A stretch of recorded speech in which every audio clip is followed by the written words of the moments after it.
ولو أشركوا لحبط عنهم ما كانوا يعملون আল্লাহ পাক রব্বুল আলামিন বলেন, যদি তারা শিরিক গুনাহ করত, আমার সাথে কোনো বিষয়ে কাউকে শরীক করত, অংশীদার স্থাপন করত, তাহলে তারা তাদের জীবনে যত নেক কাজ করেছে সমস্ত নেক কাজ ব্যর্থ হয়ে যেত, সমস্ত নেক কাজের ফলাফল নষ্ট হয়ে যেত। এর কারণ হলো ঈমান হচ্ছে দুধের সমতুল্য, আর শিরিক গুনাহ হচ্ছে বিষের সমতুল্য, বিষের তুল্য। দুধের মধ্যে সামান্যতম বিষও যদি ফেলে দেওয়া হয়, সমস্ত দুধ যেমন নষ্ট হয়ে যায়, ঠিক তেমনি ভাবে ঈমানের মধ্যে যদি সামান্যতম শিরিক গুনাহ প্রবেশ করে, তাহলে ঈমান এবং নেক আমল সব নষ্ট হয়ে যায়। এখন দুঃখজনক বিষয় হলো, বাস্তবে সত্য, বর্তমান অনেক লোক আল্লাহ তাআলার ইবাদতও করে, মসজিদেও যায়, আবার মন্দিরেও যায়,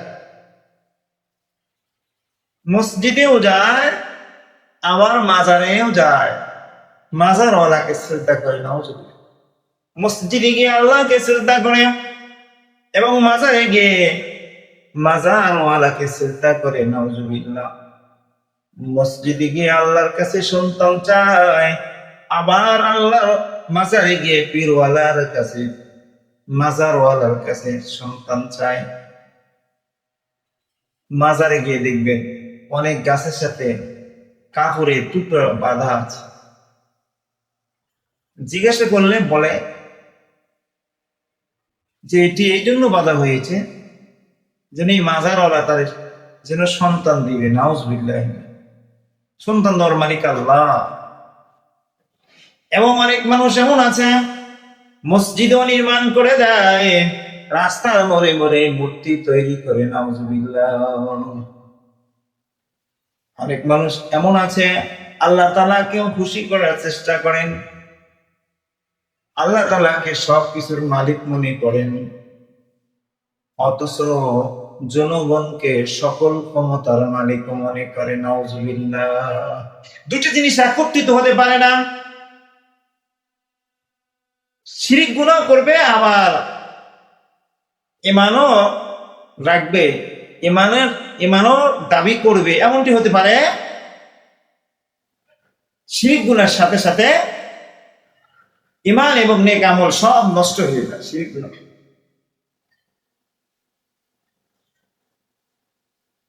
আল্লাহর হাবিব আব্দুল্লাহ রাদিয়াল্লাহু তাআলা আনহু قال قال رسول الله صلى الله عليه وسلم من مات يشرك بالله شيئا دخل النار ومن مات لا يشرك بالله شيئا دخل الجنة। আল্লাহর হাবিব হযরত রাসূল করিম সাল্লাল্লাহু আলাইহি ওয়াসাল্লাম ইরশাদ করেন, যেই ব্যক্তি মৃত্যুবরণ করলো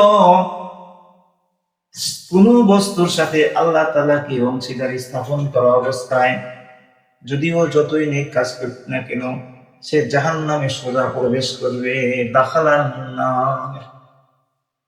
ওয়াম্মা তাআলা ইশরিক বিল্লাহ, আর যেই ব্যক্তি মৃত্যুবরণ করলো বিশুদ্ধ ঈমান নিয়ে, দাখালাল জান্নাত, যদিও তার আমল কম থাকে, সে